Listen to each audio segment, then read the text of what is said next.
మీరు బుక్ చేసుకుని కన్ఫర్మ్ అయిన ట్రైన్ టికెట్ను మీ ఇంట్లో వారి పేరు మీదకు ట్రాన్స్ఫర్ చేసుకోవచ్చు. గ్రూప్ జర్నీ, పెళ్లి ప్రయాణాలు, స్కూల్ టూర్ల టికెట్స్ కూడా ఒకరి పేరు మీదున్న టికెట్ను మరొకరి పేరు మీదకి ట్రాన్స్ఫర్ చేయవచ్చు. ఆ ప్రాసెస్ ఎలా ఉంటుందో ఇప్పుడు చూద్దాం.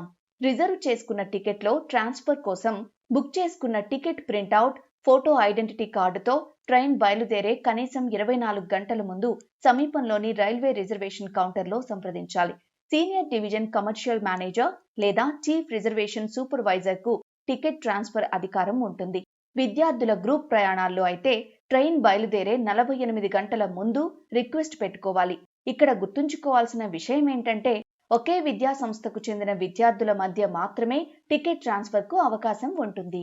పెళ్లి ప్రయాణాలు, గ్రూప్ ప్రయాణాల్లో ఆ బృందాన్ని లీడ్ చేసే వ్యక్తి ప్రయాణానికి 48 గంటల ముందు రిక్వెస్ట్ పెట్టుకోవాలి. ప్రభుత్వ అధికారులు, ఎన్సీసీ క్యాడర్ల గ్రూప్ జర్నీల్లో టీమ్ లీడర్ 24 గంటల ముందు ట్రాన్స్ఫర్ రిక్వెస్ట్ పెట్టుకునేందుకు వీలుంటుంది. మరో ముఖ్యమైన విషయం ఏంటంటే రిజర్వేషన్ కన్ఫర్మ్ అయ్యాక టికెట్ ట్రాన్స్ఫర్ కోసం ఒకసారి మాత్రమే అనుమతిస్తారు. గ్రూప్ బుకింగ్ విషయంలో మొత్తం గ్రూప్లో 10% మించి ట్రాన్స్ఫర్కు అనుమతించరు. డిస్కౌంట్లో బుక్ చేసుకున్న టికెట్లకు ట్రాన్స్ఫర్ అవకాశం ఉండదు.